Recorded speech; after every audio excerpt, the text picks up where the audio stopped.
So let's revise.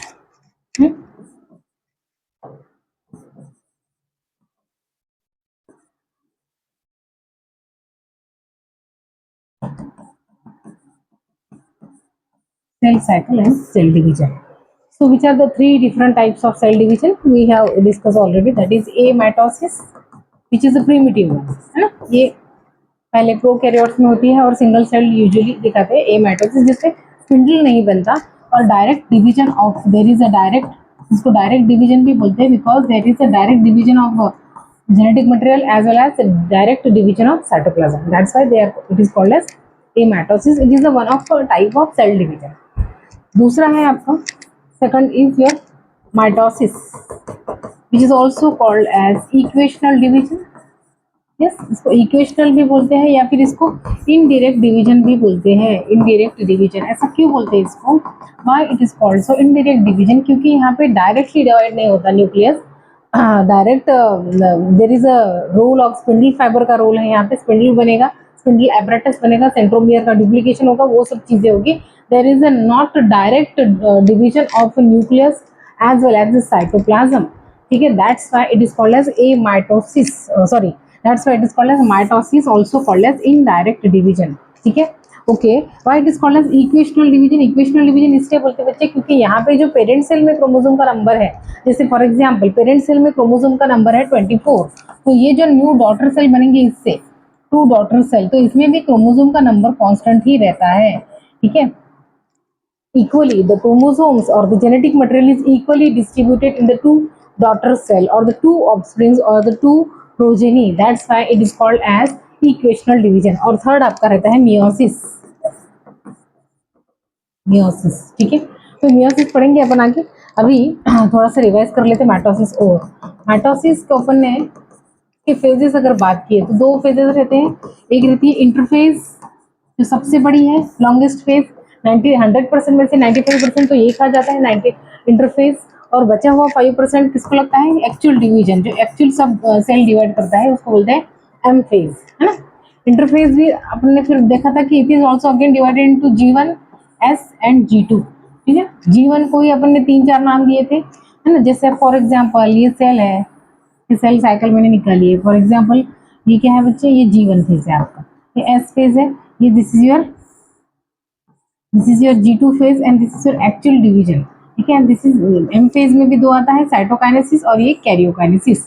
ठीक है, तो G1 phase this is your M phase, और ये 2 एम फेज के बीच में जो भी रहेगा इसको बोलेंगे इंटरफेज. ये यहाँ से यहाँ तक ये हो गया आपका interphase. So it is interphase. Interphase is nothing but the interphase M phase, interphase M phase, ऐसे ही चलता है ना, साइक्लिक मैनर में चलता है, साइक्लिक मैनर में चलता है, इसलिए उसी को सेल साइकिल बोलते हैं. अपन ने कल बोला, डिस्कस किया था. So what is M phase? M phase is nothing but the interval between 2 interphase. और what is interphase? It is a phase between 2 M phase, है ना. 2 एम फेज के बीच में का जो गैप है उसको इंटरफेज बोलेंगे, या फिर 2 इंटरफेज के बीच में जो भी आता है, जो भी पीरियड है उसको एम फेज बोलेंगे, है. ठीक है, तो G1 फेज को ही बोलेंगे गैप 1 फेज. इसके बीच का गैप सेल डिवाइड करेगी, actual division and DNA duplication, इसके बीच में का जो गैप है इसको बोलते हैं गैप 1, ये पहला गैप है. ठीक है, और इसी को बोला है अपन ने ग्रोथ फेज. ठीक है, या फिर दूसरा नाम है पोस्ट माइटोसिस के बाद, ये एक्चुअल माइटोसिस एक्चुअल डिवीजन के बाद का फेज है, इसलिए इसको पोस्ट माइटोटिक फेज भी बोला है अपन ने. या फिर इसको और क्या बोला है, और प्री सिंथेटिक सिंथेसिस, मतलब प्री सिंथेटिक मतलब डीएनए सिंथेसिस के पहले का, ये डीएनए सिंथेसिस तो यहाँ पे होता है ना. तो G1 फेज लॉन्गेस्ट फेज है. इंटरफेज में सबसे लॉन्गेस्ट फेज पूछा सेल साइकिल में से, और सेल डिवीजन का सबसे लॉन्गेस्ट फेज कौन सा है, इंटरफेज. अगर इंटरफेज में भी अंदर जाके घुस के पूछा है कि इंटरफेज में कौन सा सबसे ज्यादा है, G1, G2, S. ठीक है, इनमें भी 3 सबसे ज्यादा कौन लॉन्गेस्ट टाइम लेता है, तो G1 लेता है. इंटरफेज सबसे लॉन्गेस्ट है. अगर इंटरफेज में भी अंदर पूछा उन्होंने कि इंटरफेज की जो 3 पेजेस है G1, S और G2, इन 3 में से सबसे लॉन्गेस्ट कौन सा है, तो G1. G1 में क्या होता है, मैक्सिमम ग्रोथ होती है, मैक्सिमम साइटोप्लाज्मिक ग्रोथ होती है, maximum organelles get double, maximum biomolecules get synthesize, RNA transcription translation सारी प्रोसेस यहाँ पे चलती है. एक्चुअल प्रोटोप्लाज्म जो लिविंग पार्ट है सेल का, ये कंटिन्यू ग्रो होते रहता है G1 फेज में. तो जीवन फेज को सबसे ज्यादा टाइम लगेगा इसलिए। फिर यहाँ पे मैं चेक पॉइंट भी बताऊंगी आपको, कुछ वाटर चेक पॉइंट्स है ना, ठीक है। जीवन फेज में क्या क्या होता है, RNA, ATP, most of the organelles get duplicated, even DNA, अगर कोई DNA अगर DNA का कोई रोल नहीं है यहाँ पे, तो फिर DNA का यहाँ पे आगे बताएंगे, ठीक है। सो this is actually happens all in the जीवन फेज, ठीक है ना। फिर जीवन फेज में आगे कंटिन्यू करेगा cell. At the end of जीवन फेज फिर सेल डिसाइड करता है कि उसको आगे कंटिन्यू करना है या फिर रेस्टिंग स्टेज में जाना है, G0 स्टेज में, या फिर फुल्ली डिफरेंशिएट होना है। तीन फेट रह सकते हैं एट द एंड ऑफ जीवन फेज। जीवन फेज के एंड में क्या हो सकता है, सेल की तीन फेट हो सकते हैं। What are the three fates? Fates मतलब उसके आउटकम। एक तो वो कंटिन्यू करेगा, continue either continue into S phase, ठीक है, एस फेज में कंटिन्यू करेगा, या फिर enter into the exit cell cycle, ठीक है। सेल साइकिल एग्जिट करेगा, G0 मतलब G0 फेज में जाएगा, या फिर क्विसेंट स्टेज ही बोलते हैं इसको, या फिर तीसरा फेट ये हो सकता है कि टर्मिनली डिफरेंशिएटेड, एक तो टर्मिनली या फिर मैच्योर हो गया सेल, मैच्योरेशन, टर्मिनली डिफरेंशिएटेड या फिर डिफरेंशिएशन हो सकता है सेल का। डिफरेंशिएशन यही हो गया ना, डिफरेंशिएशन मतलब क्या, उसको काम दे दिया गया, उसका एक स्ट्रक्चर फाइनल कर दिया गया, ठीक है, आगे जाके वो डिवाइड नहीं करेगा। तो these are the three possible fate. ये हो गया जीवन फेज के एंड में, जीवन फेज। फिर सेल अगर आगे कंटिन्यू करा गया एस फेज में, तो एस फेज में क्या होता है, what is the S phase में? बेसिकली क्या होता है कि डीएनए का रेप्लिकेशन होता है, nucleus, the nuclear DNA, very specifically nuclear DNA का क्या होता है, replication inside the nucleus. Replication और डुप्लीकेशन, रेप्लिकेशन मतलब डबल होना, DNA polymerase enzyme will activate there and from a DNA double stranded DNA will synthesize, ठीक है। This is what happen in the S phase, ठीक है। What happen, nuclear DNA बोल रही हूँ क्योंकि साइटोप्लाज्मिक जो माइटोकॉन्ड्रिया और क्लोरोप्लास्ट में डीएनए रहता है वो किसी भी फेज में डुप्लीकेट हो सकता है। But if you talk about specifically nuclear DNA, then nuclear DNA will replicate or duplicate only in the S phase. S phase को ही synthetic phase बोलते हैं। ये तो न्यूक्लियस के अंदर हो गया, न्यूक्लियस के अंदर ये रेप्लिकेट हो जाएगा। What happens in the cytoplasm? साइटोप्लाज्म में क्या होगा, अगर एनिमल सेल है, specifically in the animal cell, तो सेंट्रियोल, ये जो अपन ने सेंट्रियोल या फिर सेंट्रोजोम, ये ठीक है ना, सेंट्रोसोम और सेंट्रियोल डुप्लीकेशन, सेंट्रियोल, एक सेंट्रियोल से दो सेंट्रियोल बन जाएंगे या फिर सेंट्रोसोम बन जाएंगे। This is what actually happen inside the animal cell in cytoplasm. Cytoplasm में, एनिमल सेल के साइटोप्लाज्म में सेंट्रियोल का डुप्लीकेशन होता है, कहाँ पे, एस फेज में, ठीक है। ये हो गया एस फेज का। फिर G2 फेज में आते हैं अपन आगे। G2 फेज में क्या होता है बच्चे, जो भी बचे हुए मतलब डबल मेम्ब्रेन बाउंड ऑर्गेनेल, जैसे माइटोकॉन्ड्रिया होगा, सम गोल्गी बॉडी होगी, ठीक है, माइटोकॉन्ड्रिया और chloroplast double membrane bound organelle है, ये G2 फेज में जाके डबल हो जाएंगे, ठीक है। फिर बचे हुए कुछ प्रोटीन्स है, जैसे ट्यूबुलिन प्रोटीन, ट्यूबुलिन प्रोटीन का रेप्लिकेशन, ट्यूबुलिन प्रोटीन की सिंथेसिस, ठीक है, कहाँ पे होती है, G2 फेज में। G2 फेज में ट्यूबुलिन प्रोटीन, क्योंकि ट्यूबुलिन प्रोटीन ही माइक्रोट्यूबुल बनाएगा, माइक्रोट्यूबुल ही ये हो के असेंबल हो के स्पिंडल फाइबर बनाएंगे, इसलिए ट्यूबुलिन प्रोटीन का सिंथेसिस G2 फेज में होता है। फिर गोल्गी बॉडी, माइटोकॉन्ड्रिया और क्लोरोप्लास्ट, इनका भी रेप्लिकेशन या फिर डबलिंग कहाँ पे होता है, G2 फेज में होता है। तो G2 फेज को दूसरे नाम भी है, उनके नाम आने चाहिए। गैप 2 फेज, इसको गैप 2 फेज क्यों बोलते हैं, क्योंकि ये डीएनए सिंथेसिस यहाँ पे हो गया और ये एक्चुअल डिवीजन यहाँ पे है, ये DM फेज है। तो मतलब डीएनए सिंथेसिस और सेल डिवीजन के बीच में का जो गैप है, इसलिए उसको बोलते हैं G2 फेज और गैप 2 फेज। या फिर ग्रोथ 2, ग्रोथ चलती रहती ना, कंटिन्यूअस साइटोप्लाज्मिक जो ग्रोथ है वो कंटिन्यू चलती रहती है, it is a continuous process. Actually cell cycle itself is a एक सीक्वेंशियल प्रोसेस है, उसमें साइटोप्लाज्मिक ग्रोथ कंटिन्यू होती रहती है ना, ऑर्गेनेल्स की ग्रोथ कंटिन्यू होती रहती है, बायोमोलिक्यूल्स की सिंथेसिस कंटिन्यू होती रहती है। ओनली एक स्पेसिफिक टाइम है वहां पे डीएनए रेप्लिकेट होता है, उसको एस फेज बोला जाता है ना, ठीक है। तो ग्रोथ फेज भी बोलते हैं, या फिर इसको क्या बोलेंगे, प्री माइटोटिक, माइटोटिक के पहले, माइटोसिस के पहले क्या ना, प्री माइटोटिक, या फिर सिंथेसिस के बाद का पोस्ट सिंथेटिक फेज, ये सारे नाम आने चाहिए। पोस्ट सिंथेटिक फेज, ये सारे इसके नाम है, क्या डिफिकल्ट है? तो this is what happen actually in the interphase. Interphase में क्या हो गया, मोटा तगड़ा एकदम सेल बन गया, सेल की बेसिकली ग्रोथ हो गई, क्या हो गई, सेल की ग्रोथ हो गई, है ना। फिर अपन ने देखा कि एम फेज के फेजेस कितने हैं, देयर आर द 4 फेजेस, है ना। Actually M phase is divided into karyokinesis and cytokinesis, है ना। जैसे एम फेज इसमें हो गया कैरियो मतलब न्यूक्लियस का जेनेटिक मटेरियल का बंटवारा, कैरियोकाइनेसिस में बेसिकली क्या होता है, अपन ने देखा है कि कैरियोकाइनेसिस की 4 फेजेस है। कौन सी? सबसे पहला है प्रोफेज, दूसरा क्या रहता है, मेटाफेज, हाँ मेटाफेज, तीसरा क्या अपन ने देखा, दैट एनाफेज, ठीक है, और चौथा है अपन ने देखा टीलोफेज, और फिर बाद में है आपका, ये फर्स्ट हो गया, और फिर सेकंड है आपका साइटोकाइनेसिस। पहले न्यूक्लियस का बंटवारा करो या फिर जेनेटिक मटेरियल का बंटवारा करो, उसके बाद जाके साइटोप्लाज्म का बंटवारा करो, हाँ ठीक है, ओके। तो मैं डायग्राम निकाल के दिखाऊंगी एक एक चीज का। पहले देखो जैसे जीवन फेज में, फॉर एग्जाम्पल ये एक सेल है, सेल, ये सेल है जीवन फेज में, एंटर कर गया सेल साइकिल में, जीवन फेज में ऐसे ही रहेगा, ग्रोथ विल कंटिन्यू। एस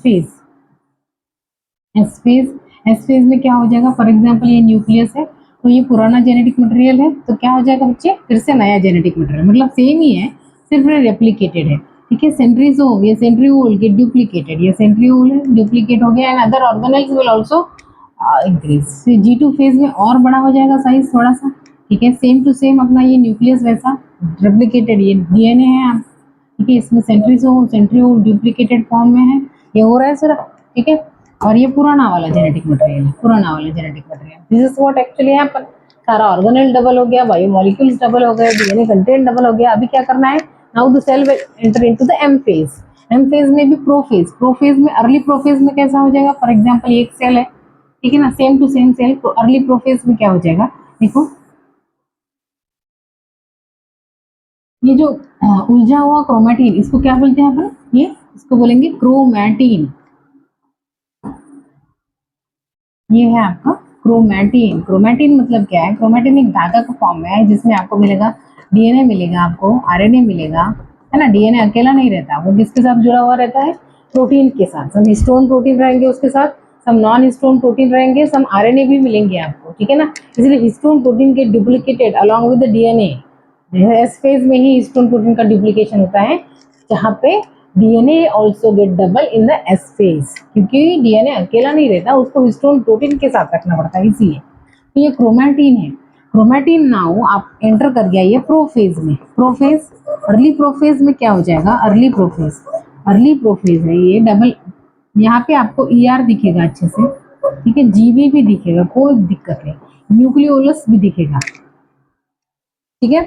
ये जो है आपका सेंट्रियोल डबल हो गया था, ये सेंट्रियोल, ठीक है, ये सेंट्रियोल है, दो सेंट्रोसोम बोल दो यार, सेंट्रियोल नहीं सेंट्रोसोम, ठीक है। सेंट्रोसोम के अराउंडिंग में ये रहते हैं, स्टार लाइक स्ट्रक्चर बन गया, इसको बोलेंगे एस्टर, ठीक है। ये centrosome started moving towards the opposite pole, ये एक पोल है, ये दूसरा पोल है, ये दूसरे पोल की तरफ जाना शुरू कर दिया कि इन्होंने सेंट्रोसोम ने, ठीक है, समझ गया। ये हो गया आपका,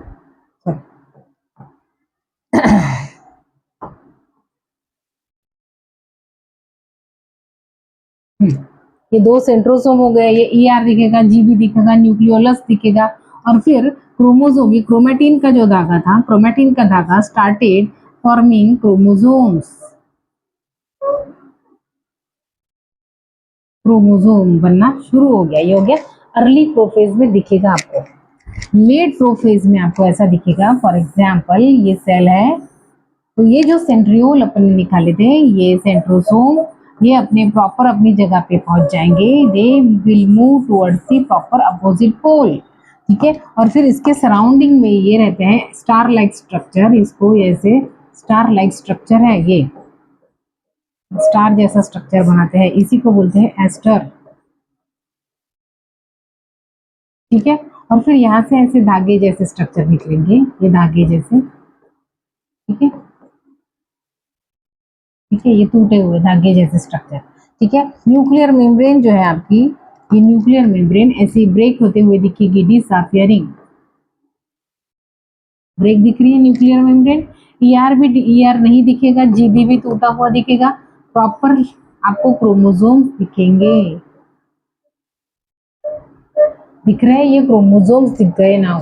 सो this is the difference between, this is early and this is a late. Late में डिफरेंस क्या है, क्रोमोसोम का कंडेंसेशन हो गया है, क्रोमोसोम का कंडेंसेशन हो गया है। ये क्या है, two centrioles which get duplicated where in the S phase in the cytoplasm of the animal cell get move towards the opposite pole. ठीक है। और ये स्पिंडल है, the spindle fibre start appearing from the centriole. ठीक है। फिर इसी से अपने को प्रोफेज में अपन बोलते हैं कि माइटोटिक अपरेटस दिखेगा। क्या है माइटोटिक अपरेटस, एक एस्टर ये और ये दूसरा aster, star like structure. Aster मतलब क्या होता है, माइक्रोट्यूबुल्स है, ये माइक्रोट्यूबुल्स है, ये माइक्रोट्यूबुल्स अलॉन्ग विद दिस, वो ये क्या है बच्चे, सेंट्रोसोम। ये है ना, ऐसे परपेंडिकुलर टू सेंट्रियोल्स परपेंडिकुलर आ जाएंगे, मिल जाएगा सेंट्रोसोम। और सेंट्रोसोम के सराउंडिंग में ऐसे धागे जैसे माइक्रोट्यूबुल अरेंज हो गए, है ना, जैसे ये माइक्रोट्यूबुल्स के धागे हैं, ये सेंट्रोसोम है, ये सेंट्रोसोम है आपका, ये दूसरा सेंट्रोसोम, ये दूसरा सेंट्रोसोम, और यहाँ पे माइक्रोट्यूबुल्स के धागे ऐसे अरेंज हो गए। ये हो गया वन एस्टर, ये हो गया आपका सेकंड एस्टर।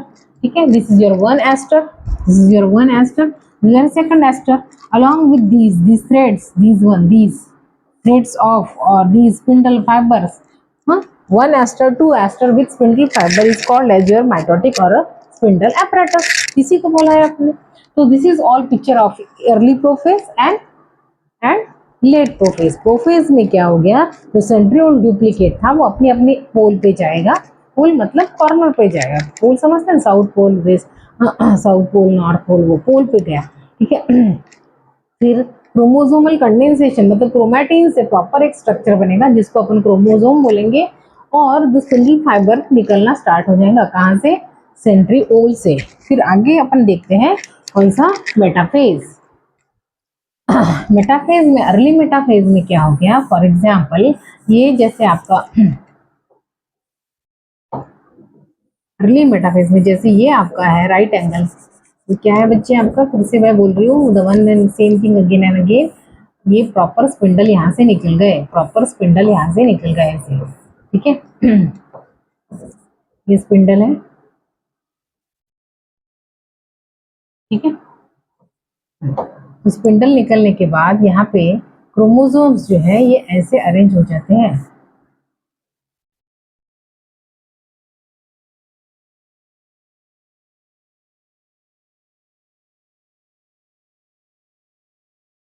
ठीक है।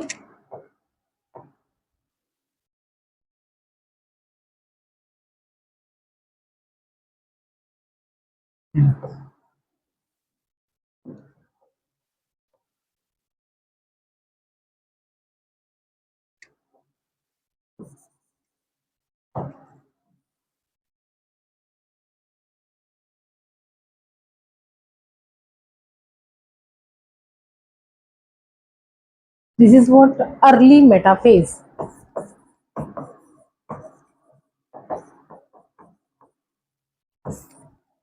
Early metaphase. ठीक है ना।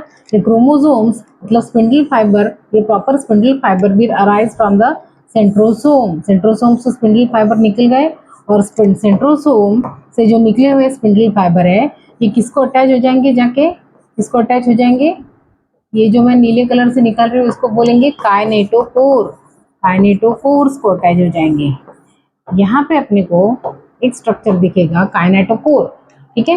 काइनेटोकोर, एक क्रोमोसोम में यहाँ पे कितने काइनेटोकोर रहेंगे, और एक क्रोमोसोम में कितने क्रोमेटिन रहेंगे, एक क्रोमोसोम में कितने स्पंडल फाइबर रहेंगे, ये सारे क्वेश्चन पूछेगा, अपन करते हैं वन बाय वन। ठीक है। जैसे देखो लेट मेटाफेज में आपको सेम टू सेम स्ट्रक्चर कैसे दिखेगा, देखो ये आपका हो गया फिर से सेंट्रोसोम, फिर से सेंट्रोसोम। ठीक है। यहाँ से आपके निकले ये स्पिंडल फाइबर्स, स्पिंडल फाइबर्स यहाँ से निकले आपकी स्पिंडल फाइबर्स। ठीक है। और ये है आपके क्रोमोसोम। प्रॉपर एक लाइन में अरेंज हो गए।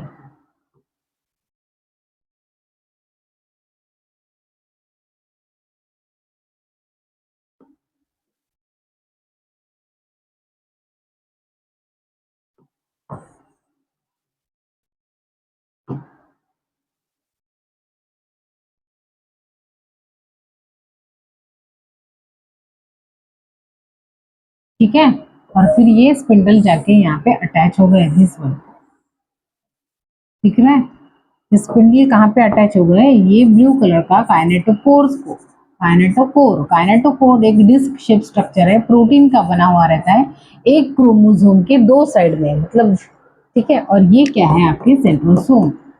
और ये सारे के सारे क्रोमोसोम अरेंज हो जाते हैं middle, at the middle of the cell. और ये मिडल ऑफ द सेल, ये मिडल प्लेट को ही बोलते हैं इक्वेटोरियल। इक्वेटर, ये दो पोल हैं, ये बीच में की लाइन है इक्वेटर और इक्वेटोरियल प्लेट बोलते हैं इसको, और या फिर मेटाफाइसियल प्लेट बोलते हैं। क्या difficult, metaphyseal plate. So which are the two major events happen inside the or occurs inside the metaphase. Metaphase में दो ही इवेंट होते हैं, कौन सा, जो स्पिंडल फाइबर सेंट्रियोल से निकला है वो रिस्पेक्टिव काइनेटोकोर को जाके चिपक गया, ये वाला स्पिंडल फाइबर ये वाला अपने अपने काइनेटोकोर को जाके पकड़ लेता है, द रिस्पेक्टिव काइनेटोकोर को जाके चिपक जाता है।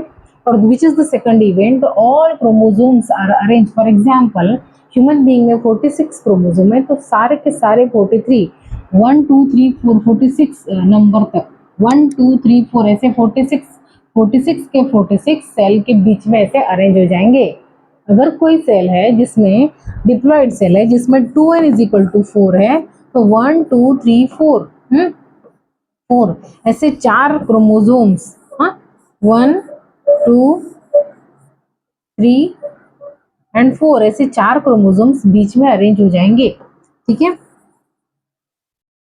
तो this is the difference between early and let metaphase. ठीक है, क्रोमोसोम कितने होते हैं यहाँ पे, क्रोमोसोम का नंबर वही सेम टू सेम रहता है, क्रोमोसोम का नंबर चेंज नहीं होता। क्रोमैटिड कितने दिखेंगे प्रोफेज में, देखो एक्चुअली क्रोमोसोम कब से बोलना स्टार्ट करना चाहिए, G1S और G2 में क्रोमोसोम नहीं दिखता, क्रोमैटिन का धागा दिखता है। ठीक है, cell the unit of life में आप न्यूक्लियस जब पढ़ते हैं तो न्यूक्लियस में एक लाइन है कि you cannot see chromosome in a resting stage और इंटरफेज। तो इंटरफेज में आपकी तीन चीजें आती है, इंटरफेज में आपका G1S और G2। तो in interphase you will see proper nucleus and inside that nucleus you will see the chromatin का धागा। What is that chromatin? It is DNA, some RNA, some protein and some histone protein and some non-histone protein, इसी को बोलेंगे chromatin। So you will see this structure in a resting stage or in a interphase, इसीलिए उसको नाम है interphase nucleus, क्योंकि nucleus नाम की चीज इंटरफेज में ही दिखती है। जैसे ही अपन एम फेज में एंटर करते हैं तो न्यूक्लियर मेम्ब्रेन डिसअपियर हो जाती है, इसलिए you will C chromosomes in place of nucleus. आपको न्यूक्लियस नहीं दिखेगा, आपको क्रोमोसोम्स दिखेंगे, कहाँ पे, एम फेज में। ठीक है, जैसे ही एम फेज में एंटर करते हैं तो पहली फेज है प्रोफेज। प्रोफेज में एक chromosome, one chromosome will have two chromatids. Yes, in prophase the one chromosome will have two chromatids। ठीक है, the next stage is your metaphase। Metaphase will also same, the one chromosome will have two chromatids, two sister chromatids in, for example these are the sister chromatids। ठीक है, this is one chromatid and this is another chromatid, two sister chromatids, and this is your centromere। ठीक है, okay। In case of metaphase also the similar situation, one chromosome with two chromatids, this one and this one, two chromatids, one centromere। ठीक है, तो chromosomal condensation that means the conversion of chromatin into chromosome। ठीक है ना, that tangled गुथा हुआ जो structure है वो सुलझ जाता है और प्रॉपर स्ट्रक्चर बनाता है जिसको अपन क्रोमोसोम बोलते हैं। तो स्टार्ट कहाँ से होता है, वो स्टार्ट दैट कंडेंसेशन और कंडेंसेशन, क्रोमोसोमल कंडेंसेशन और conversion of chromatin into chromosome start from the prophase and complete metaphase में पूरा जाके कंप्लीट हो जाएगा। मेटाफेज में अपने को प्रॉपर स्ट्रक्चर्ड क्रोमोसोम्स दिखेंगे, अच्छे खासे मोटे तगड़े। इसलिए you can easily count the number of the chromosomes there at the metaphase. ठीक है, किसी ने पूछा कि नंबर मुझे काउंट करनी है, तो कितने नंबर क्रोमोसोम के कितने नंबर है वो सेल में, तो मुझे कौन सी स्टेज में मैं काउंट कर सकती हूँ। या फिर अगर मुझे मॉर्फोलॉजी देखनी है कि कौन सा कैसा स्ट्रक्चर है क्रोमोसोम का, तो मुझे कौन से सेल स्टेज में देखना पड़ेगा सेल साइकिल के, तो your answer should be metaphase, because metaphase में chromosome are fully condense form में रहते हैं, इसलिए morphology, proper structure and even number can be easily count in the metaphase only. ठीक है, तो मेटाफेज में आपको एक क्रोमोसोम और 2 क्रोमैटिड्स दिखेंगे। प्रोफेज में भी एक chromosome will carry 2 chromatids. In the metaphase also similar situation. One chromosome will carry two chromatids. ठीक है, and the one chromosome is having these 2 kinetochores. One kinetochore, this one kinetochore and 2 kinetochore. ठीक है, one chromosome with 2 chromatids, one chromosome with 2 kinetochore and also one chromosome with 2 spindle fiber. अगर question दिया आपको कि metaphase में इतने इतने chromosomes है, 14 क्रोमोसोम्स है, तो आपको काइनेटोकोर कैलकुलेट करने को बोलेंगे। अगर 14 क्रोमोसोम है तो 28 काइनेटोकोर रहेंगे, अगर 14 क्रोमोसोम है तो 28 स्पिंडल रहेंगे, क्योंकि एक क्रोमोसोम को इधर से एक चिपकेगा, नीचे से एक चिपकेगा, एक क्रोमोसोम को इधर से 2 हो गए, तो 14 के लिए multiplied by 2। This is how the numericals will solve. There is a separate another lecture and we'll detail explain. I'll explain you everything in detail about the that numericals करेंगे अपन, वो भी करेंगे, पर यहाँ पे भी मैं थोड़ा बता देती हूँ। So the morphology can be easily seen. So which are the events occur here in the metaphase? Chromosomal condensation completes here. The morphology can be easily studied. All the chromosomes arrange at the metaphasial or equatorial plate, and the respective spindle fiber will attach to the kinetochore of chromosome. ठीक है, सो ये हो गया आपका metaphase. उसके बाद आपका आता है एनाफेज। एनाफेज में बेसिकली क्या होता है बच्चे, देख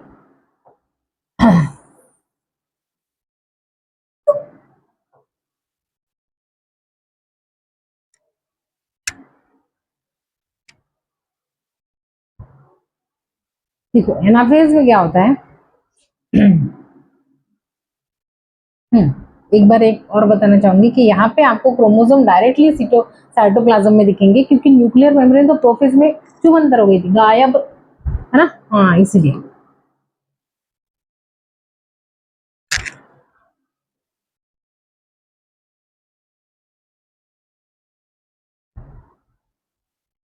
तो देखो यहाँ पे क्या हो रहा है एनाफेज में, जैसे अपन ने यहाँ पे क्रोमोसोम निकाले थे, ऐसे क्रोमोसोम निकाले थे ना,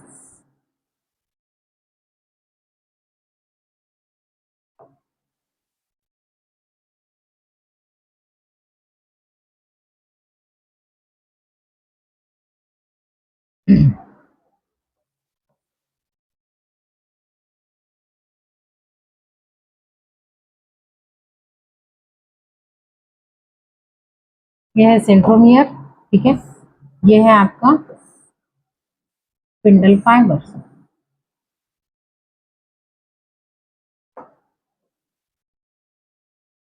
इसको अटैच है स्पिंडल फाइबर, काइनेटोकोर को अटैच है।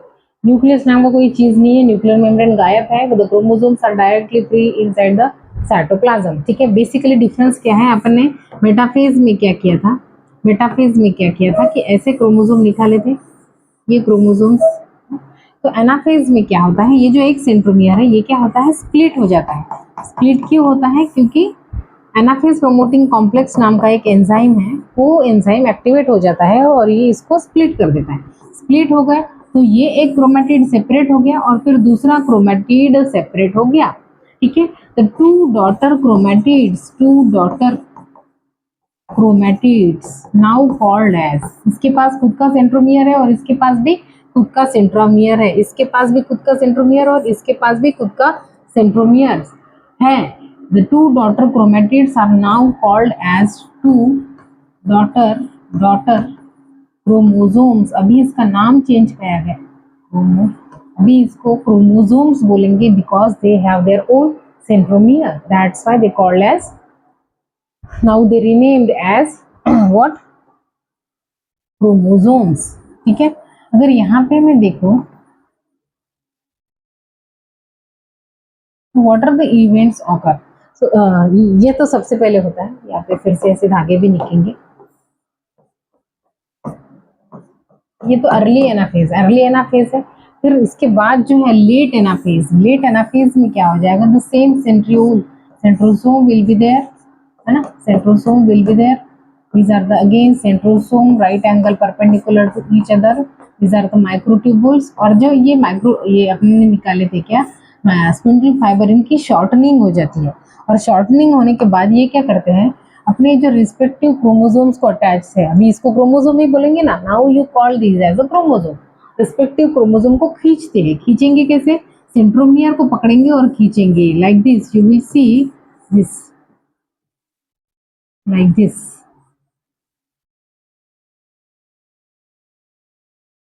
दिख रहा है, this one, the centromere is at the leading edge, centromere कहाँ पे है, लीडिंग एज, आगे है लीडिंग एज, ठीक है। और ये जो आर्म्स है, ये आर्म्स कहाँ है बच्चे, ट्रेलिंग बिहाइंड, ट्रेलिंग, और फिर लैगिंग, पीछे है, लैगिंग बिहाइंड, है ना। Two sister chromatids because of the separation और द स्प्लिटिंग ऑफ सेंट्रोमियर, सबसे पहला इवेंट होगा कि सेंट्रोमियर जो दोनों को पकड़ के था, इन दोनों को पकड़ के था, ये स्प्लिट हो जाएगा, स्प्लिट हो गया, स्प्लिट होने के बाद ये एक क्रोमोसोम बन जाएगा और ये दूसरा क्रोमोसोम बन जाएगा। फिर ये क्रोमोसोम और ये क्रोमोसोम अपनी अपनी जगह पे, from the equator, from the equator, ये सेंट्रोमियर स्प्लिट हो गया, पहले ये जुड़े थे, कौन जुड़े थे, सिस्टर क्रोमैटिड्स जुड़े थे, सेंट्रोमियर स्प्लिट हो गया, तो क्या हो गया फिर, ये दो, इनके पास अभी खुद का सेंट्रोमियर है, सेंट्रोमियर होने की वजह से अभी इनका नाम क्या है, क्रोमोसोम्स। ये क्रोमोसोम पहले सेंटर में थे, फिर अभी अपने अपने रिस्पेक्टिव पोल की तरफ जाएंगे। क्यों जाएंगे, क्योंकि माइक्रोट्यूबुल शॉर्टन हो जाता है, स्पिंडल फाइबर कॉन्ट्रैक्ट हो जाता है, शॉर्टनिंग हो जाती है उनकी, छोटे हो जाते हैं, और वो उनको पकड़ के खींचते हैं। खींचने का भी एक तरीका है, वो क्या करते हैं, देखो, they will hold the centromere, the centromere को पकड़ के खींचते हैं, दैट मीन्स उनके आर्म पीछे रहेंगे, उनका हेड जो है सेंट्रोमियर वो आगे रहेगा, ठीक है। यहाँ पे अपन देखें तो नंबर ऑफ ये जो है क्रोमोसोम से डबल हो गया है, जैसे डिप्लॉइड सेल अगर है, फॉर एग्जाम्पल यहाँ पे आपको टेट्राप्लॉइड कंडीशन दिखेगी, नंबर डबल हो गया है, 1 2 3 4 5 6, ठीक है। जैसे 2n इज इक्वल टू 4 है तो टेट्राप्लॉइड कंडीशन हो जाएगी, यहाँ पे डिप्लॉइड दिखेगा, आपको एक क्रोमोसोम की 4 कॉपी दिखेगी। This is the only phase of mitosis where the chromosome number get change. Mitosis में क्रोमोसोम का नंबर सेम ही रहता है, पर क्योंकि यहाँ पे सेंट्रोमियर स्प्लिट हो गया, ठीक है, सेंट्रोमियर स्प्लिट होने की वजह से क्या हो गया कि क्रोमोसोम्स का नंबर डबल हो जाता है। आपको ऐसे पूछ सकते हैं कि एक सेल है, क्वेश्चन दूंगी मैं भी, ठीक है। हाँ, तो यहाँ पे ओनली स्टेज ऐसी है, anaphase is the only stage of mitosis where the chromosome number get double. आपको टेट्राप्लॉइड कंडीशन मिलेगी अगर डिप्लॉइड सेल है तो, अगर, ठीक है। और here you can see the shape of the chromosome, अपन देख सकते हैं easily the shape, we can easily determine the shape. अगर आपको बोला कि फॉर एग्जांपल यहाँ पे मुझे वी शेप के दो क्रोमोसोम मिले, in this case if you see the if you see a cell at the anaphase stage, हाँ, if you see a cell dividing cell at the anaphase stage, और anaphase stage में आपको V shape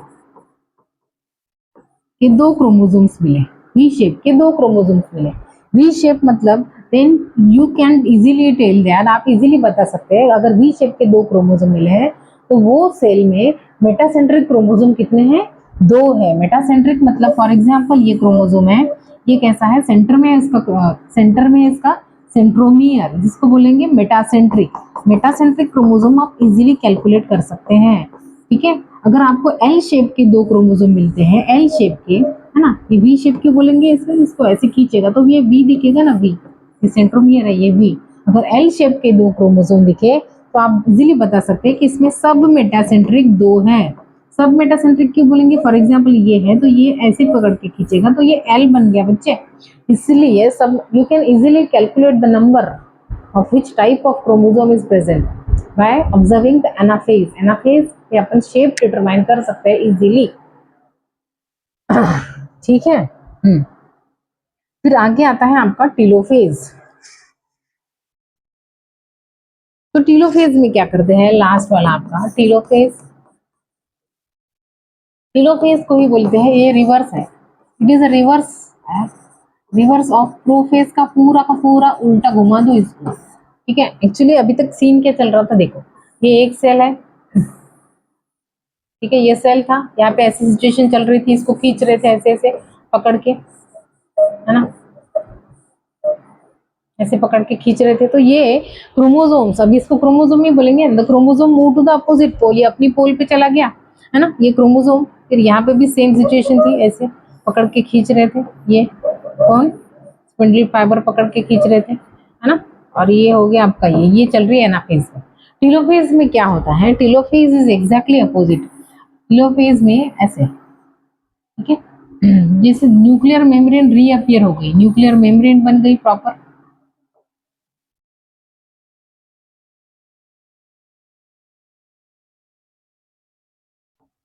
proper, ये suppose ये cell है ना, तो nuclear membrane बनने लगती है, न्यूक्लियर मेम्ब्रेन विल रीअपियर, कौन बनाएगा न्यूक्लियर मेम्ब्रेन, ईआर बनाता है, ठीक है, न्यूक्लियर मेम्ब्रेन विल रीअपियर। फिर जो सेंट्रोसोम है ये दिखेगा आपको, पर ये कैसे डिसअपियर होने लगता है, इसका काम नहीं है अभी उतना, पर फिर भी डायग्राम में निकाला गया है इसलिए मैंने निकाला, डिसअपियर होते रहता है, ठीक है, यहाँ पे भी दिखेगा आपको, ठीक है, न्यूक्लियर मेम्ब्रेन रीअपियर हो गई। आपको डबल मेम्ब्रेन निकालना है यहाँ पे, ठीक है, आपको ईआर भी दिखेगा, ठीक है, प्रॉपर ईआर भी दिखेगा, जीबी भी दिखेगी, कॉन्सेंट्रिक लैमिनार, जीबी भी दिखेगी, न्यूक्लियोलस भी दिखेगा, nucleolus will also reappear, exactly opposite हुआ था ना, ये डिसअपियर हो गए थे प्रोफेज में, यहाँ पे रीअपियर हो रहे। फिर ये जो रिस्पेक्टिव पोल पे गए थे, फॉर एग्जाम्पल ये क्रोमोसोम है, ये एक क्रोमोसोम है, ये एक क्रोमोसोम है ना, ये एक क्रोमोसोम है, ये एक क्रोमोसोम है, ये एक क्रोमोसोम है। अभी क्रोमोसोम नहीं दिखेगा, the chromosome will lose their identity and become now chromatin again, and now become chromatin का धागा again. The chromosomes now lose their identity. You cannot saw a structure like a chromosome. You cannot saw a discrete structure like chromosome. And instead of chromosome, the chromosomes are converted or tangled again into chromatin. This is what actually happens in the telophase. ठीक है? Okay. The nucleolus reappear, GB reappear, the ER reappear, and the nuclear membrane will again form. फिर उसके बाद अपन बोलते हैं कि Cairo, ये तो हो गया न्यूक्लियस का बंटवारा। फिर उसके बाद होता है साइटोकाइनेसिस। साइटोकाइनेसिस में अपन क्या करते हैं, एनिमल सेल में, ये एनिमल सेल की अगर बात चल रही तो एनिमल सेल में ऐसे फरो होता है, फरो मेथड से डिवीजन होता है ना, इनवर्ड पुलिंग,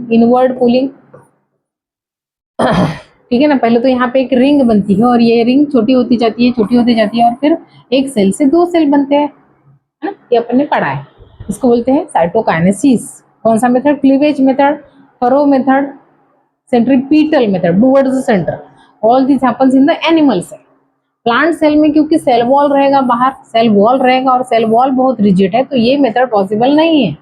इसलिए प्लांट में क्या करते हैं अपन, प्लांट में फॉर एग्जाम्पल ये सेल है तो बीच में सेल प्लेट बनेगा। ये जो सेल प्लेट है, सेल प्लेट कैसे बनेगा, ठीक है ना, माइक्रोट्यूबुल्स के जो रेमनेंट्स है, ठीक है, स्पिंडल फाइबर के रेमनेंट, ईआर आएगा वहाँ पे, जीबी आएगा, जीबी को सिंथेसाइज करेगा, कैल्शियम रिलीज करेगा वहाँ पे, मैग्नीशियम पेक्टेट रिलीज करेगा और फिर एक स्ट्रक्चर बनाएगा जिसको बोलेंगे सेल प्लेट। यह हो गया आपका सेल प्लेट। और फिर ये cell plate towards lateral wall movement दिखाएगा अवे फ्रॉम द सेंटर, ये सेंटर है, सेंटर से अवे ये जो लैटरल वॉल है इसको मिलेगा, ठीक है, और फिर प्रॉपर आपका ये बन जाएगा, एक सेल से दो सेल डिवाइड हो जाएंगे। इसी को बोलते हैं cytokinesis. Method is centrifugal method or by cell plate method. The cytokinesis occurs inside the plant cell by cell plate method, ठीक है, okay. And the cell plate is precursor of middle lamella. Middle lamella is that structure which hold the one cell and two cell को adjacent cell को पकड़ के रखने वाला structure, glue मतलब वो चिपका के रखता है दो सेल को। तो ये सब अपने ऑलरेडी पढ़ा है। अभी आप क्वेश्चंस अगर पूछेगी आपको, कैसे क्वेश्चन पूछ सकते हैं, for example at the G1 stage, S phase, G2, फिर एम में अपन ने बोला कि प्रोफेज, मेटाफेज, टेलोफेज और एनाफेज। एनाफेज, ये क्या कर रही हो यार, पागल हो गया मैं। हाँ, टेलोफेज और कैरियोकाइनेसिस, साइटोकाइनेसिस डायरेक्ट। ठीक है ठीक है। तो जीवन में अगर क्रोमोसोम तो दिखता नहीं है, पर फिर भी अगर क्रोमोसोम दिखा, अगर मैंने निकाला तो कैसे दिखेगा, लाइक दिस।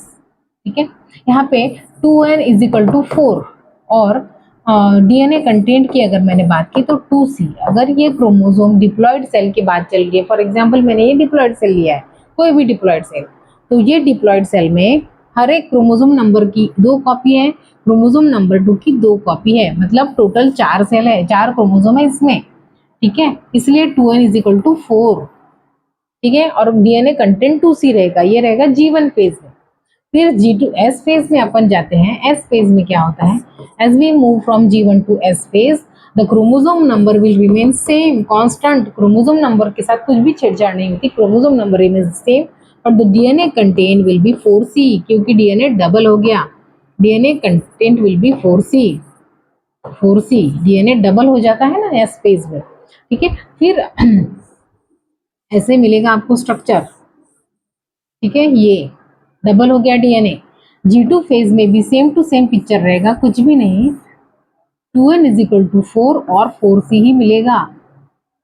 प्रो फेज में कोई भी प्रॉब्लम नहीं, same to same, you will see the one chromosome with 2 chromatids, one chromosome with 2 chromatids only. The 2n is equal to 4, chromosome number remains constant and 4c। Metaphase में भी कोई problem नहीं, one chromosome will have 2 chromatids. ठीक है, 2n is equal to 4 and DNA content will be 4c। और for example यहाँ पे 24 picogram है, पिकोग्राम एक यूनिट है, यहाँ पे 48 हो जाएगा, यहाँ पे 48 पिकोग्राम, यहाँ पे भी 48, यहाँ पे भी 48 चलेगा, यहाँ पे भी 48 ही चलेगा। एनाफेज में थोड़ा सिर्फ चेंज हो जाता है, एनाफेज में यहाँ से बीच में से कट जाएगा, और फिर now you call this as a single chromosome and this as a single chromosome. ठीक है, ऐसे सेपरेट सेपरेट। ठीक है, नाउ यहाँ पे टेट्राप्लॉइड कंडीशन हो जाएगी, tetraploid, tetraploid condition, DNA content same ही रहेगा 4c।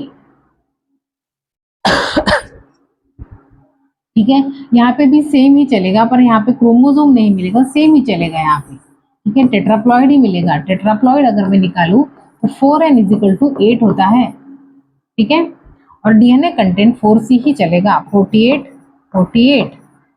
ठीक है, फिर जाके साइटोकाइनेसिस चलेगी, साइटोकाइनेसिस में मुझे 2 सेल मिलेंगे, ये एक सेल और ये दूसरा सेल। दूसरे सेल में भी 2n, इसमें से 2n इज इक्वल टू 4 जाएगा, 2n इज इक्वल टू 4, और यहाँ से 2c में से 2c यहाँ, 4c में से 2c यहाँ पे जाएगा। ठीक है, और 2c यहाँ पे जाएगा, 4n में से 2n इधर गया और 2n इधर गया। This is what actually happen if you see the parent cell में डीएनए कंटेंट था 2n इज इक्वल टू 4, तो पेरेंट सेल में डीएनए कंटेंट था 2n is equal to, chromosomal number था 2n इज इक्वल टू 4, तो daughter cell में भी chromosome का नंबर है 2n is equal to 4। The diploid you can restore the number or the number of chromosomes remains same, that's why it is called as equational division। सिर्फ anaphase ही ऐसी stage है जहां पे one chromosome will have one chromatid and you will see the tetraploid condition here, only phase of the mitosis where the chromosome number gets double। समझे, the chromosome number remains same in the parent cell as well as in the progeny cell or in the daughter cell, that's why it is called as equational division। and why the number of chromosomes remains same, number of chromosomes same क्यों रहता है, वो तो DNA double हो जाता है, फिर भी number of chromosomes same क्यों रहता है, because the centromere split at the anaphase।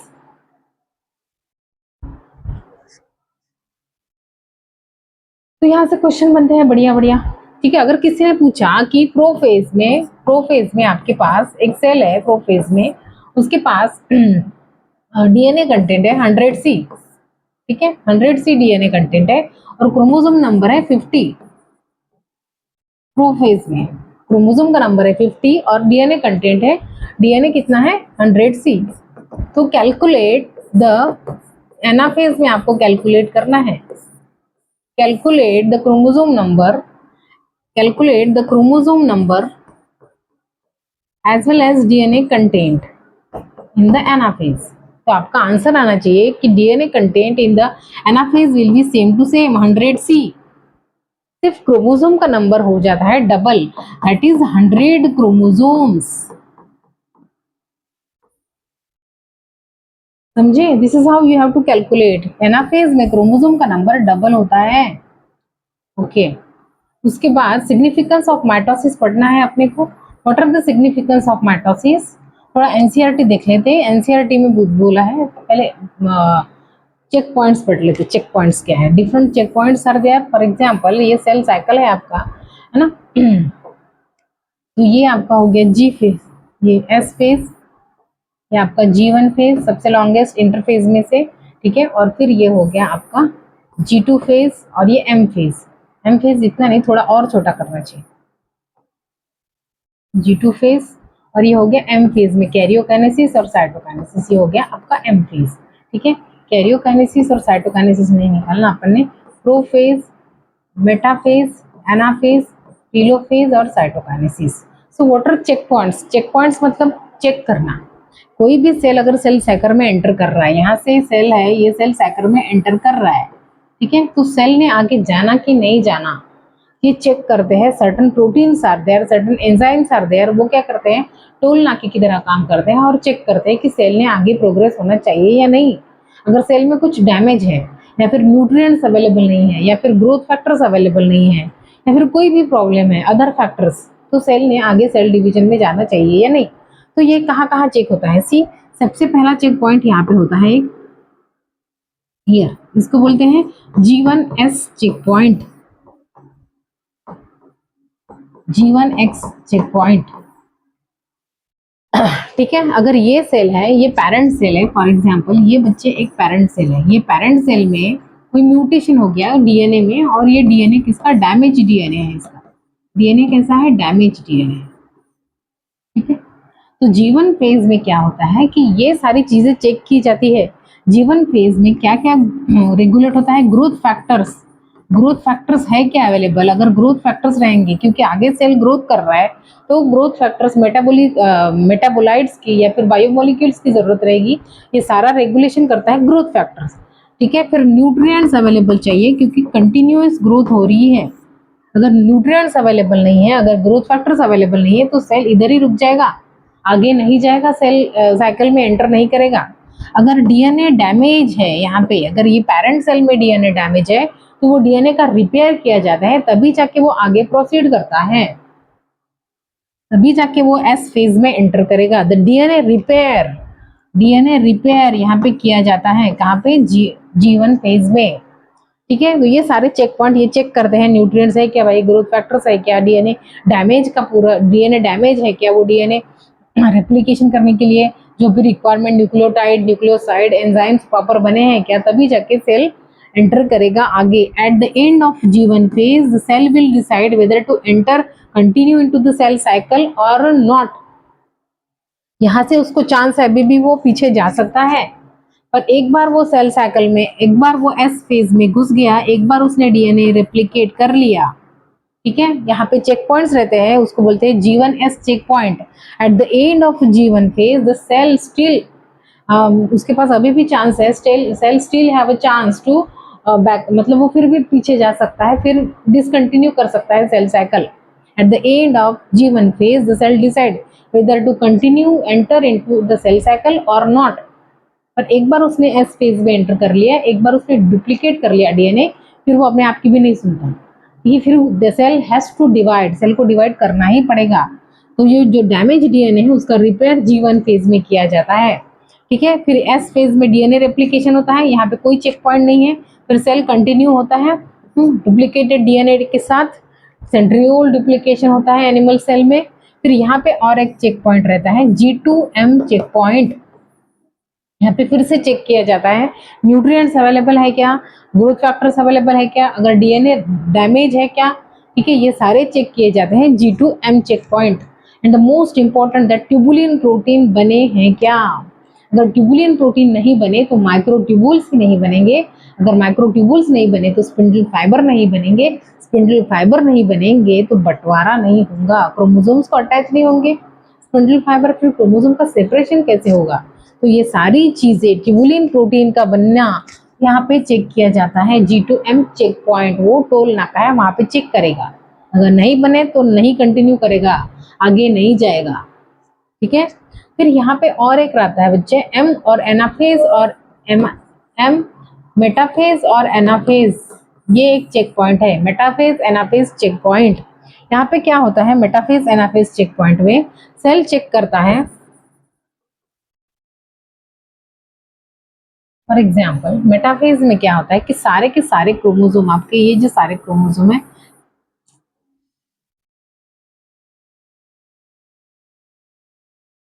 ठीक है, ये एक क्रोमोसोम हो गया आपका, ये दूसरा क्रोमोसोम है, ठीक है, ये तीसरा, तीन ही क्रोमोसोम, तीसरा तो नहीं, चार निकालने चाहिए थे मुझे, छोटे निकाल दिए थोड़े।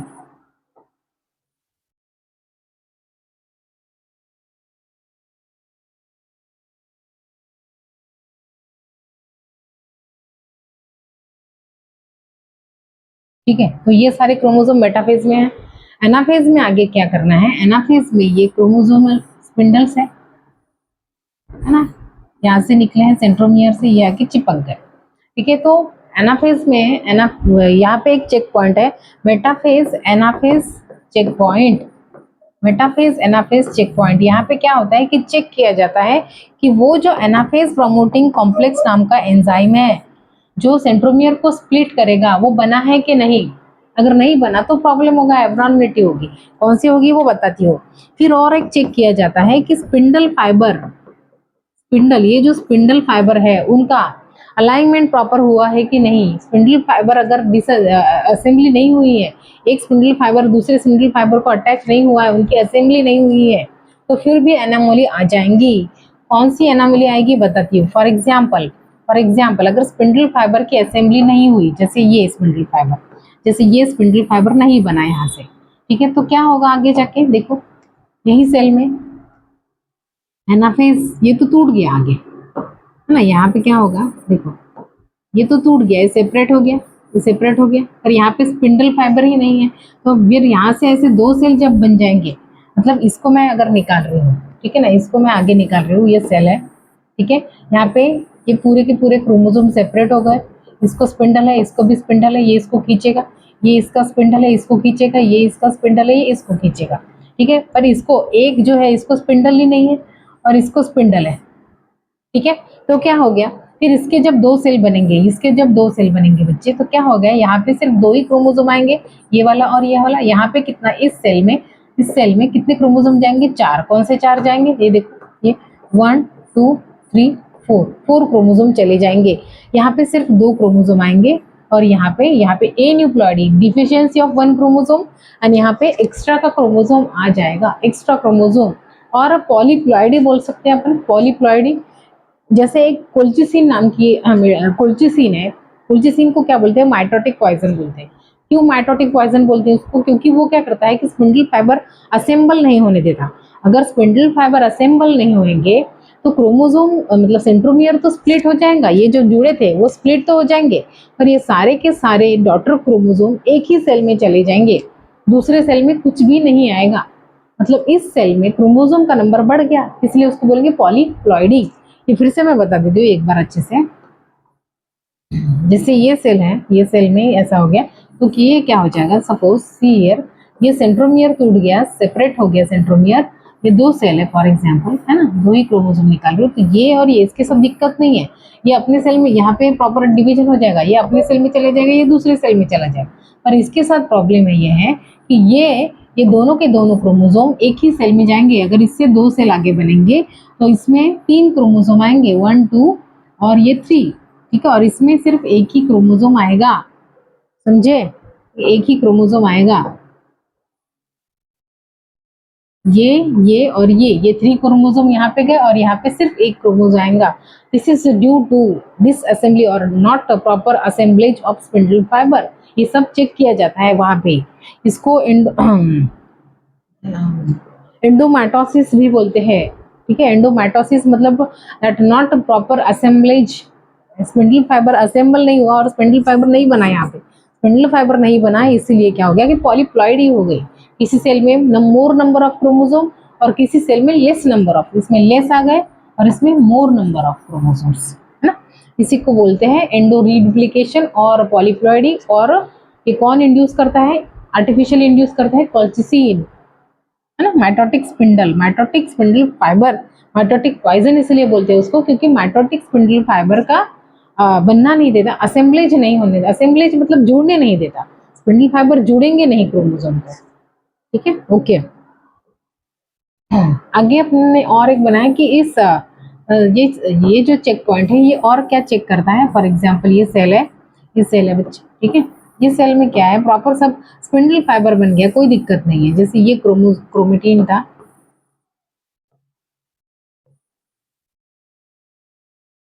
ये जैसे मेटाफेज की, ये मेटाफेज का पिक्चर है ना। मेटाफेज में एक एनाफेज प्रमोटिंग कॉम्प्लेक्स करके एंजाइम आता है। ये क्या करता है, यहाँ से बीच में से तोड़ता है इनको, बीच में से। तो अपने को ऐसे पिक्चर मिलना चाहिए आइडियली जाके। ये सेंट्रोमियर स्प्लिट हो गया, तो ये एक, ये दूसरा,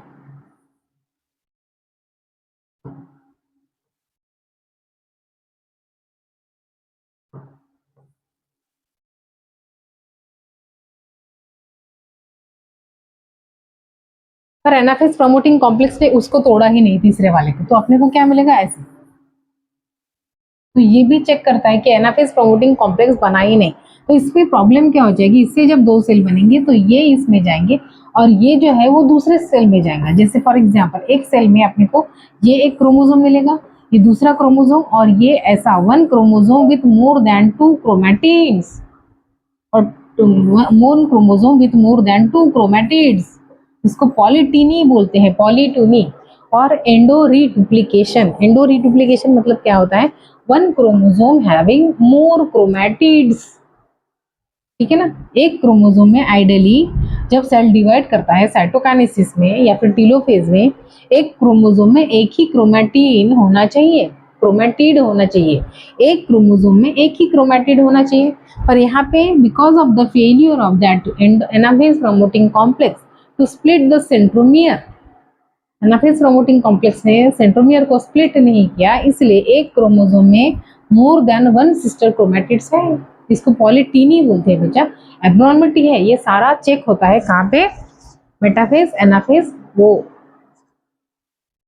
चेक पॉइंट पे, समझे। अरे बाबा, ये तो हो गया सेल क्या, चेक पॉइंट्स। उसके बाद अपन पढ़ेंगे क्या है और पढ़ना, क्या पढ़ना है और सम मॉडिफिकेशंस, क्या है मॉडिफिकेशंस ऑफ माइटोसिस। माइटोसिस की मॉडिफिकेशंस क्या है, देखो माइटोसिस में कभी कभी क्या होता है कि कैरियोकाइनेसिस तो एकदम बढ़िया चलता है, मतलब nuclear division will be there, but nuclear division is not followed by, nucleus divide हो गया, nuclear division is not followed by cell division और साइटोप्लाज्मिक डिवीजन। साइटोप्लाज्म नहीं होता, cytoplasmic not followed by cytoplasmic division, cytoplasmic division नहीं होगा। तो क्या होगा आगे, what will happen, one cell will have more than one nuclei, इसी को बोलेंगे syncytial condition, syncytial condition, पॉलीन्यूक्लिएटेड condition. जैसे अपन वो नारियल का पानी पीते हैं ना मजे मार के, वो liquid endosperm of coconut, that is a multi nucleated condition उसमें। और वो अपना स्केलेटल मसल भी जो है, स्केलेटल मसल में भी बहुत सारे न्यूक्लियस दिखते हैं। सिंसाइशियल कंडीशन, एक्चुअली सिंसाइशियम अलग है और सिंसाइशियल कंडीशन अलग है, पर आपके लेवल पे इतना ही है, ठीक है, समझ गए। सिंसाइशियल मतलब the nuclear division is a nuclear division not followed bye cytoplasmic division, skeletal muscle fiber, liquid endosperm of coconut, even your tapetum, multinucleated condition मिलेगा आपको।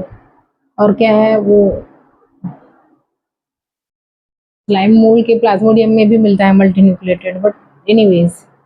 और क्या है, ये तो हो गया पहला modification, where the nucleus is not followed, nuclear division is not followed by cytoplasmic division. फिर दूसरा है आपका एंडोमाइटोसिस,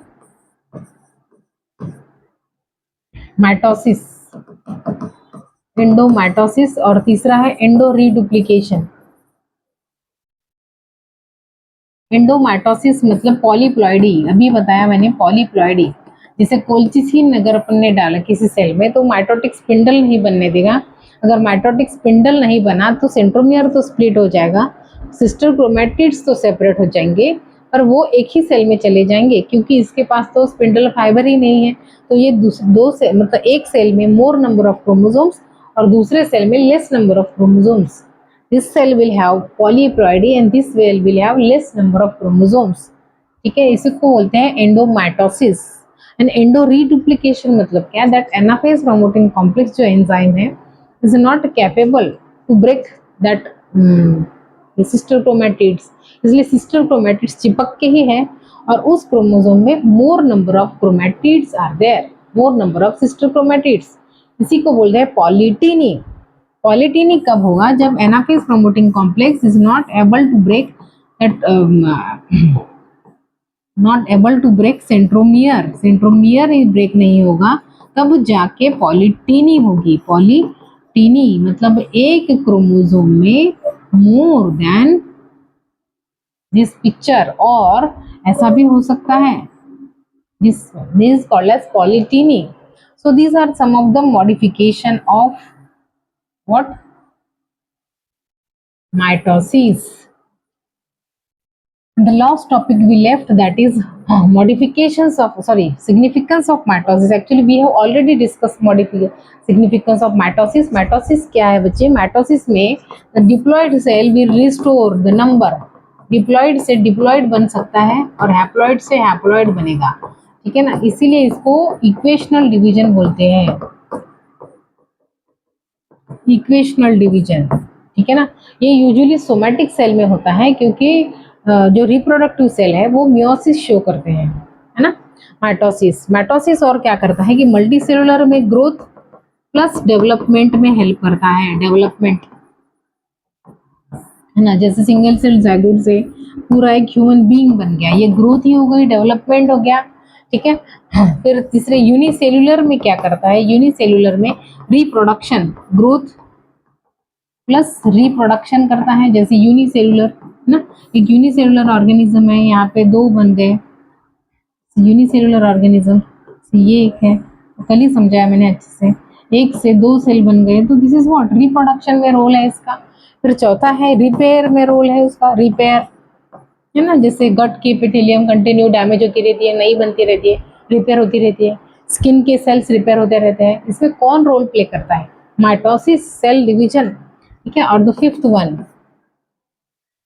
जैसे अपने अपने रूट है, जो सॉरी शूट है, हाँ ये शूट है, ये रूट है, तो रूट के टिप पे या फिर शूट के टिप पे या फिर ये जो लैटरली सम मेरिस्टेमेटिक सेल्स प्रेजेंट रहते हैं, मेरिस्टेमेटिक सेल्स, यहाँ पे शूट अपेकल मेरिस्टेमेटिक सेल्स, यहाँ पे रूट अपेकल मेरिस्टेमेटिक सेल्स। ये मेरिस्टेमेटिक सेल क्या करते हैं बेसिकली, ये बेसिकली प्लांट में, प्लांट की बात चल रही है, ये प्लांट में वर्टिकल ग्रोथ के लिए रिस्पॉन्सिबल है, वर्टिकल मतलब लंबा बढ़ना, और ये जो लैटरल मेरिस्टेम है ये क्या करता है, हॉरिजॉन्टल मतलब चौड़ाई बढ़ाना, हॉरिजॉन्टल ग्रोथ। ये सब क्यों हो रहा है, क्योंकि माइटोटिक डिवीजन चल रहा है इनके अंदर, that's why. See the importance of mitosis, ठीक है, ओके।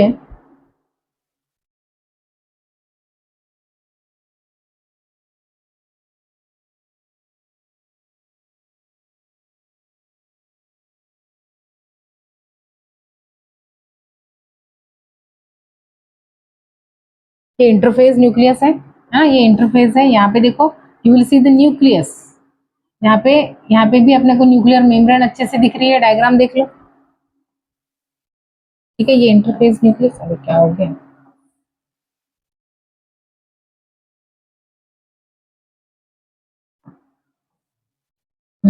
ये देखो, ये किसका एनाफेज का डायग्राम है, एनाफेज में आपको ये माइटोसिस का पिक्चर है, तो माइटोसिस में आपको ये ऐसा दिखेगा और एक सेंट्रोमियर और दो ही आर्म दिखेंगे, ठीक है, ये क्यों बता रही हूँ, क्योंकि मियोसिस अपन जब आगे पढ़ेंगे तो एक सेंट्रोमियर में 4 आर्म दिखते हैं, यहाँ पे 2 ही दिख रहे हैं आपको, ये और ये 2 ही आर्म है। ठीक है,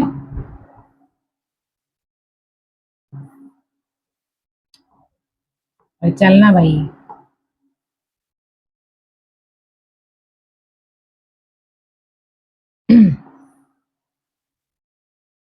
Significance. See, mitosis or the equatorial division is usually restricted to diploid cell.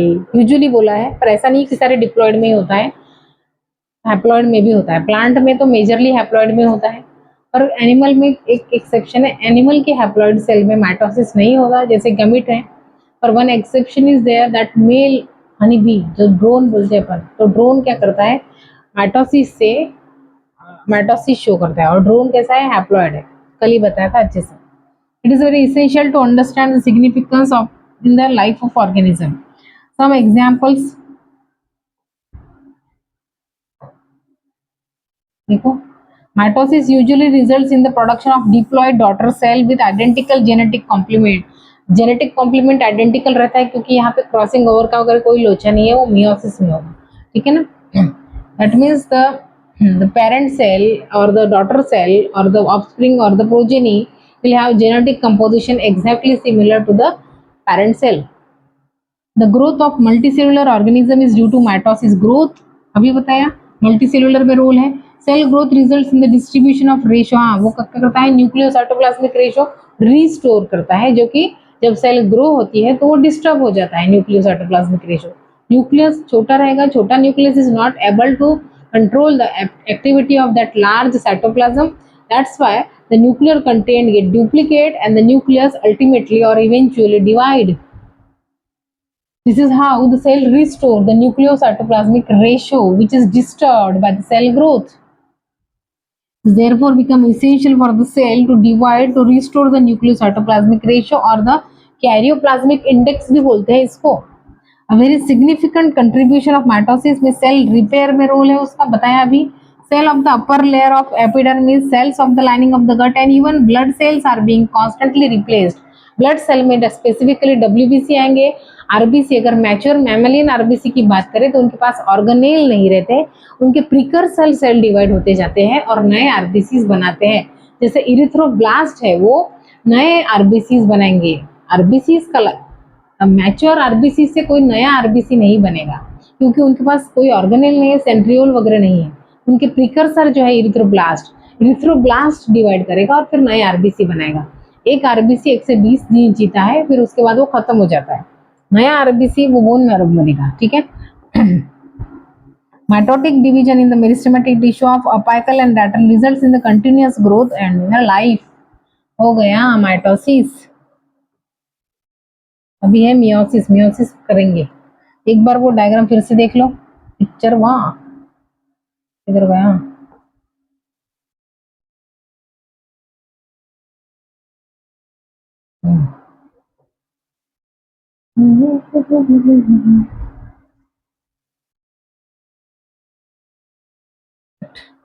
अरे आजा भाई।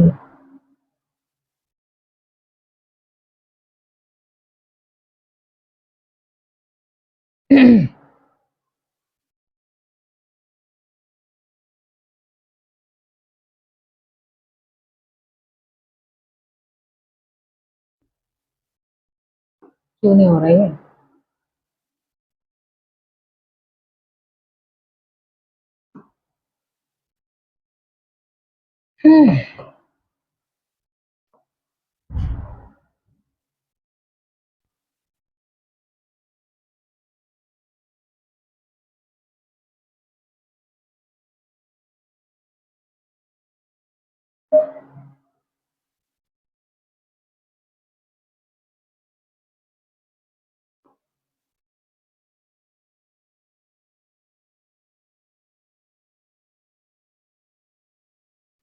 चलो ठीक है, ओके।